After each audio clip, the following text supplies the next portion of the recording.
Siemaneczko widzowie, z tej strony Godlight. Dzisiaj chciałbym, żebyśmy porozmawiali sobie o konsolach, a konkretnie to o jednej z nich, czyli konsoli Xbox, której ostatnio nie wiedzie się najlepiej. Jeżeli oglądacie mój kanał od bardzo dawna, no to pewnie pamiętacie, że w tamtym roku ja zrobiłem materiał na temat Xboxa Series X. Ja wam wtedy powiedziałem, że Xbox jest wciąż całkiem niezłą konsolą i warto ją zakupić. To było w lipcu tamtego roku, więc gdzieś tak 1,5 roku temu. No ale przez te 1,5 roku okazuje się, że całkiem sporo się zmieniło, a nad konsolą zielonych wspierają się coraz czarniejsze chmury. Do tego stopnia, że z jego wsparcia zaczynają rezygnować deweloperzy, a sprzedaż szuruje po dnie. Dlatego w dzisiejszym filmie chciałbym, żebyśmy odpowiedzieli sobie na pytanie, czy Xbox ma jeszcze jakąś przyszłość, czy on jest nam do czegoś jeszcze potrzebny. Przy okazji powiemy też sobie, czy jeśli tak, to czy warto go nadal kupować. I tutaj ja chciałbym wam zaznaczyć, że będę się głównie skupiał na tym mocniejszym Xboxie, czyli Xbox Series X, natomiast wątek tej słabszej, mniejszej eski też się pojawi. Zapraszam. Na początek powiedzmy sobie o czymś, co zawsze rozpala umysły graczy, szczególnie przed premierą konsoli, czyli o mocy sprzętu. No i tutaj mówię od razu prosto z mostu, Xbox Series X jest mocniejszy od jego bezpośredniego konkurenta, czyli PlayStation 5. Na papierze był sporo mocniejszy, w praktyce już mniej, no bo ta różnica mocy była zawsze niewielka, ale jednak w grach była. Doświadczyć zresztą można i samodzielnie, bo w takim na przykład Fallout 76 na Xboxie otrzymujemy pełne 4K, a na Playce otrzymywaliśmy jedynie 1440p, także rozdzielczość na Xboxie była znacznie wyższa. Z kolei w Cyberpunku 2077 wersja na Xbox posiadała też nieco wyższą rozdzielczość, w zamian za to co prawda gubiła bardziej klatki, ale jednak wyglądała lepiej. To oczywiście każdy posiadacz Xboxa wam powie, że to jest fajne, ja wam również mówię, że to jest fajne, bo w niektórych grach naprawdę tą różnicę było widać, może nie była wielka, ale było ją widać. No i oczywiście pracownicy Microsoftu jak tylko najbardziej mogli, no to podkreślali wszędzie, na Twitterze, na Facebooku, w social mediach i tak dalej, że Xbox Series X jest właśnie najmocniejszą konsolą tej generacji. Wiecie, wielkie banery na necie, ciągłe podkreślanie wszędzie tego na stronie głównej i tak dalej. Oczywiście to jest powód do dumy, że ich konsola jest mocniejsza, no i na pewno jest też przyjemniej jej użytkownikom. Microsoft z mocy konsoli tego, że Xbox jest mocniejszy, zrobił więc sobie taki bardzo duży plus rozpoznawczy tej konsoli i wszędzie to podkreślał. Zresztą ja też to podkreślałem właśnie w tym wideo 1,5 roku temu, czy warto go kupić. Natomiast wiecie co? Z tą mocą zrobił się pewien problem. Mamy 2024 rok. Microsoft też się dalej chwali, że ten Xbox jest taki mocny i w ogóle. No i rzeczywiście, on będzie mocny aż do początku listopada. Bo wiecie co wtedy wychodzi? PS5 Pro. A PS5 Pro jak wyjdzie, to tego Xboxa po prostu zmiażdży, jeżeli chodzi o moc. Jeżeli po tym terminie ktoś będzie chciał kupić właśnie najmocniejszą konsolę, no to oczywiście wybierze PlayStation 5 Pro. Argument o mocy, którego używa Microsoft, zacznie więc przemawiać przeciwko zakupowi tej właśnie konsoli. Najprościej dla Microsoftu byłoby tutaj zrobić po prostu mocniejszego Xboxa Pro, natomiast Amerykanie chyba nie chcą tego robić. Niby oficjalnie nic nie powiedzieli, że tam nie zamierzają i tak dalej, ale pojawił się taki Jez Corden, czyli taki całkiem dobrze zaznajomiony z Xboxem insider, no i on twierdził, że Microsoft ma totalnie olać te modele Pro i dopiero ma zamiar wypuścić nowego Xboxa. No jeżeli rzeczywiście ma zamiar olać te modele Pro, no to przez kolejne 3-4 lata Xbox utraci argument o mocy konsoli. A to nie jest jedyny argument, który w ostatnim czasie utracili. Więc każdy klient, który będzie chciał mocniejszego sprzętu, wybierze po prostu PlayStation 5 Pro. Argument do zakupu Xboxa odpadnie. No ale wiadomo, moc konsoli nie jest najważniejsza, najważniejsze są gry. Przejdźmy więc teraz do gier. W tamtym roku ja wam powiedziałem, że generalnie nie licząc takich bardziej niszowych japońskich gier, czy też produkcji samego Sony, no to gry wychodzą na obie konsole. Na PlayStation 5 oraz na Xboxa. No i rzeczywiście głównie tak było, tak? Natomiast przez ten czas zaczęło się to zmieniać, bo deweloperzy zaczęli omijać Xboxa coraz częściej. Oczywiście nadal większość gier jest na nim dostępna z takich dużych właśnie tytułów, Natomiast coraz częściej zdarza się, że tej jednej wersji na Xbox akurat zaczyna brakować. Największy młyn był tutaj z Larianem akurat, który skarżył się mocno na to, że nie daje rady zrobić trybu split screen w swojej grze Baldur's Gate 3, która okazała się wielkim hitem. Tam problemem był według Lariana z Xbox Series S. Nie chodziło tutaj o samą moc tej konsoli, bo ona jest oczywiście dużo słabsza od tego modelu X. Natomiast chodziło o to, że każda gra na Xboxie musi mieć dokładnie te same feature'y zarówno na X, jak i na S. W Baldur's Gate 3 mamy akurat tryb dzielonego ekranu, no i on potrzebuje troszeczkę więcej RAM. No i Microsoft nie chciał się zgodzić, żeby wyciąć ten tryb z Xboxa Series S. I przez to niestety gra przez dłuższy czas pozostawała w ogóle poza Xboxem, natomiast Microsoft potem się w końcu zgodził, rzeczywiście z tej eski ten split screen wycięto, no i Baldur's Gate 3 normalnie trafił na Xboxa. Natomiast to nie był jedyny przypadek, bo zaraz potem niektórzy deweloperzy zaczęli wyrażać swoje niezadowolenie i albo opóźniać, albo wręcz kasować wersję na Xbox. Tutaj kolejny przykład. Mniejsi twórcy gier, na przykład jak Hack czy Enotria The Last Song, oni żalili się publicznie, że z Microsoftem nie mają po prostu kontaktu. Ten pierwszy nawet napisał, że wysłał im aplikację na ich wewnętrzny portal do certyfikacji gier 8 miesięcy temu i do dziś nie otrzymał żadnej odpowiedzi. Czujecie to? 8 miesięcy. Deweloper Enotry też miał podobny problem, napisał, że w ogóle się nie może skontaktować się z pracownikami Microsoft i z tego też powodu obaj wydali gry na Playkę i na kompa, a Xboxa ominęli. No jak mieli je wydać, skoro z Microsoftowi nie chciało się nawet odpisać, nie? Także to jak najbardziej wina samego Microsoftu. Potem z tego co wiem te sprawy udało się rozwiązać, te gry w końcu trafiły na Xbox, no ale widzicie, że problemów tutaj nie brakuje. Ale to nie jest jedyny powód. Inna firma, czyli Limited Run Games, jaka tworzy takie limitowane serie pudełkowe gier, ona spytana, dlaczego nie wydają niektórych wersji pudełkowych gier właśnie na Xboxa, odpowiedziała wprost, bo takie im się po prostu nie sprzedają. Znakomita większość ich sprzedaży to jest PlayStation oraz Switch i Xbox jest tam gdzieś na szarym końcu, no i tutaj dochodzimy do sedna problemu. Otóż widzowie, Xbox sprzedaje się bardzo słabo. Większość ludzi, którzy grają na konsoli, może się wydawać, że te oba sprzęty idą łeb w łeb, jest konkurencja. Otóż konkurencji nie ma. PlayStation dosłownie miażdży Xboxa w sprzedaży konsol jak szmaty. Bazując na danych z serwisu VG Charts, możemy zobaczyć, że w sierpniu sprzedało się około 900 tysięcy playek, a Xboxów jedynie 266 tysięcy. To nawet nie jest 1/3 tego, co wykręca Playka, a bywa jeszcze gorzej. Nawet jeżeli spojrzymy na dane chociażby z marca, no to i tak w najlepszym wypadku mówimy o różnicy 2:1, a w najgorszej ponad 3:1 na korzyść PlayStation. No to jest prawdziwa przepaść. I to łączy się z produkcją gier. Zastanówcie się na chwilę.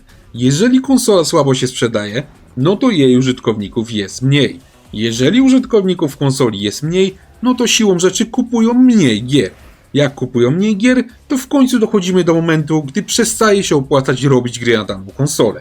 Jak zaczyna brakować gier, no to sprzedaż konsoli spada jeszcze bardziej. To oczywiście jest książkowy przykład błędnego koła, a my pod koniec 2024 roku możemy zauważyć, że Xbox zaczyna w to błędne koło wchodzić. To jest naprawdę bardzo niebezpieczne dla tej konsoli i nie jestem pewien, czy nie będzie jeszcze gorzej. Widać więc wyraźnie, że coraz częściej deweloperzy zaczynają omijać konsole zielonych, a to bardzo źle rokuje.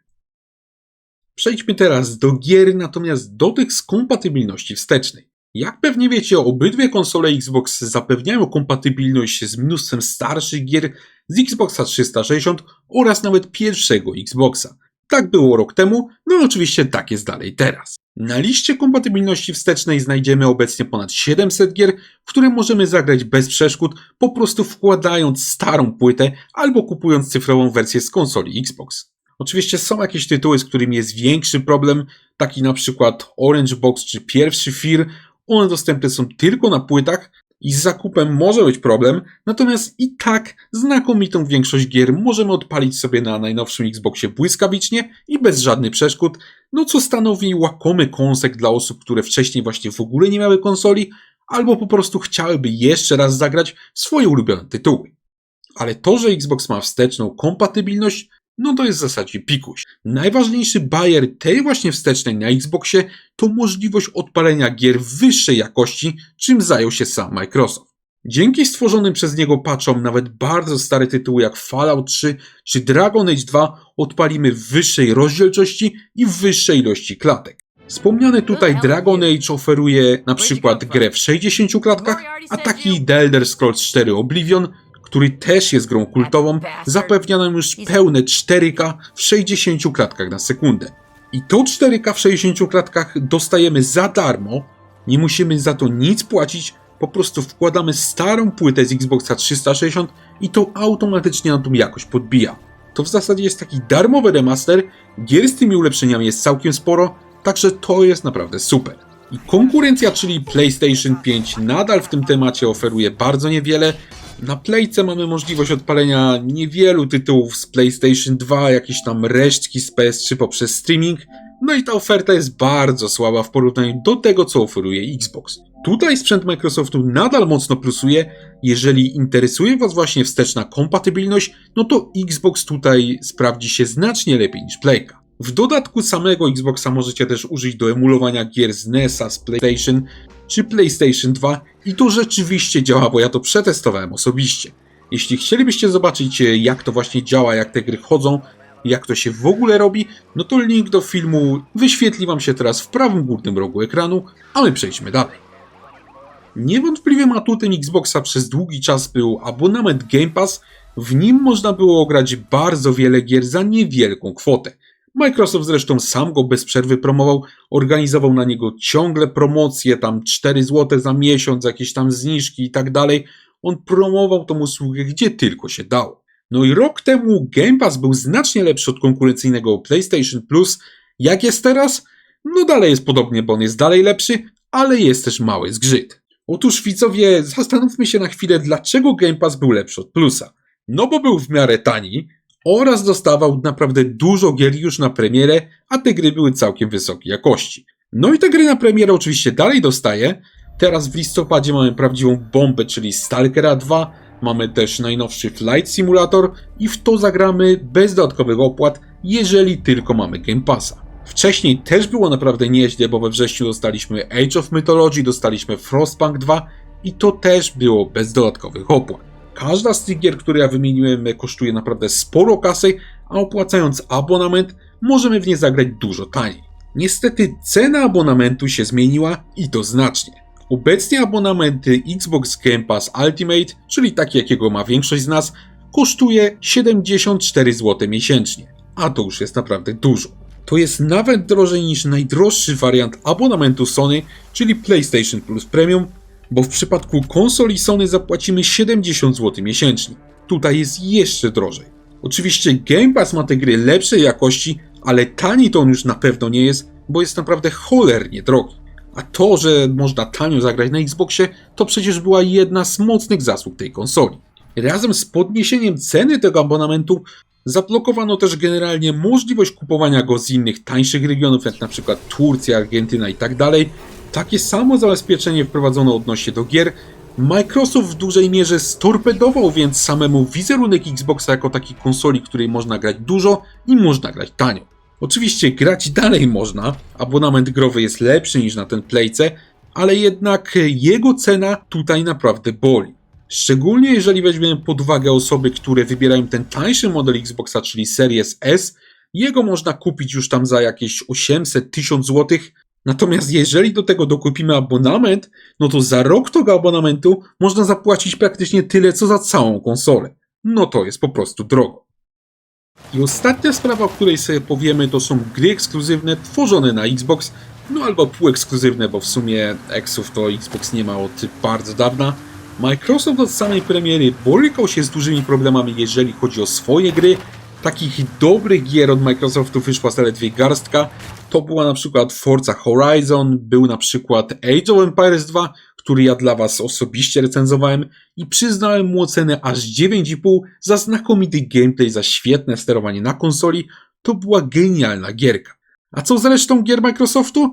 No to tutaj już było generalnie mocno przeciętnie. Redfall okazał się katastrofą pod względem sprzedaży, Starfield był rozczarowaniem, jemu też dałem cenę ledwo powyżej 6 za właśnie sztuczny i nudny świat, który po prostu nudził. Hellblade 2 z kolei był całkiem dobry, natomiast nadal była to gra na takie 7,5, to pozostawiało spory niedosyt, szczególnie biorąc pod uwagę ile lat ta gra powstawała. W tym samym czasie jak Microsoft ciągnął te swoje gry, no to konkurencja raz po raz wypuszczała solidne gierki, jak na przykład Ratchet & Clank Rift Apart czy Demon's Souls, a oceny gier Sony rzadko schodzą poniżej 80 punktów na 100, czyli prezentują wysoką jakość. No ale dobra, te gry u Sony może były lepsze, tak? Ale nadal na Xboxie były niezłe, no i mogliśmy w nie zagrać tylko na Xboxie albo na kompie.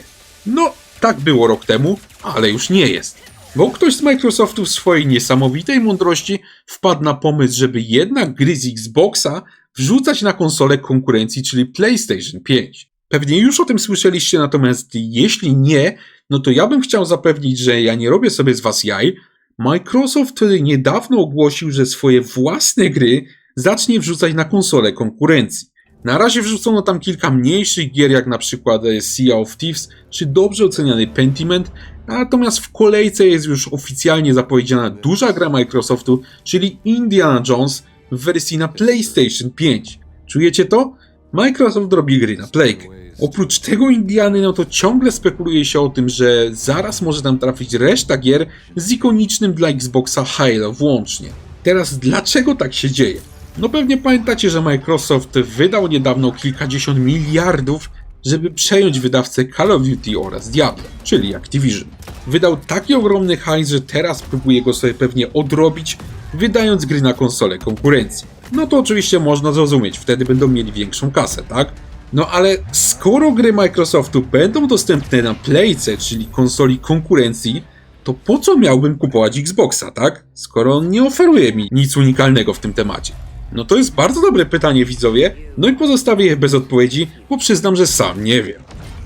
Odpowiedzmy więc sobie na pytanie, czy Xbox jest nam jeszcze do czegoś potrzebny i co unikalnego może nam zaoferować jako konsola. No to pomyślmy. To tak, Xbox nie jest już najmocniejszą konsolą, no bo Pro jest dużo mocniejsze, także argument o mocy konsoli nam tutaj odpada. Jeżeli chodzi natomiast o abonament, czyli Game Pass, on jest nadal dużo lepszy od konkurencji, ale niestety jest już całkiem drogi, także tutaj jest to umiarkowany powód za zakupem Xboxa. Jeżeli natomiast chodzi o ceny gier, no to granie na Xboxie wcale nie jest już tanie, no bo po pierwsze skasowano możliwość zakupu gier z innych regionów, czyli tak zwaną cebulę, oraz skasowano też możliwość tańszego zakupu Game Passa. Teraz gry na Xboxa generalnie kosztują tyle samo co na Playce, nawet jeżeli podliczyć właśnie tańszy koszt zakupu samej konsoli, to i tak na krach nam się to szybko odbije, także na pewno nie przemawia to za zakupem Xboxa. Jest też problem niestety z produkcją gier właśnie na tą konsolę, o czym już sobie powiedzieliśmy i to widać. Na Xboxa narzekają deweloperzy i zdarza się, że gry na niego niestety w ogóle nie wychodzą. Czyli to jest kolejny powód, żeby go nie kupować. Z kolei niewątpliwym plusem tej konsoli jest dużo lepsza wsteczna kompatybilność, a także możliwość uruchamiania emulatorów gier. To nadal mocno odróżnia Xboxa od konkurencji i to jest jego sporym plusem. Poza tym na Xboxie też możemy mieć przeglądarkę internetową, ja z niej osobiście rzadko korzystam, ale niektórzy myślę, że tak. Finalnie powiedzmy sobie jeszcze o grach. Żeby grać w gry Microsoftu, nie musimy wcale kupować Xboxa, no bo wychodzą one też na Playkę. Co zabawne, te same gry Microsoftu, które produkuje producent tej konsoli, to na konsoli konkurencji, czyli PlayStation 5 Pro, będą wyglądały lepiej niż na samym Xboxie. Także jest to moim zdaniem mocny strzał w stopę. No dobra, odpowiedzmy więc sobie teraz na pytanie, czy Xbox jest nam jeszcze do czegoś potrzebny jako konsola. No szczerze mówiąc, po przeanalizowaniu właśnie tych plusów, tych minusów, przemawiających za jego zakupem, przeciw jego zakupowi, no to moim zdaniem niespecjalnie. Skoro konsola nie oferuje już taniego grania, ani nie jest wcale najmocniejsza, a w gry z niej możemy zagrać nawet na konsoli konkurencji, no to pozostało tak naprawdę niewiele powodów, żeby ją kupić.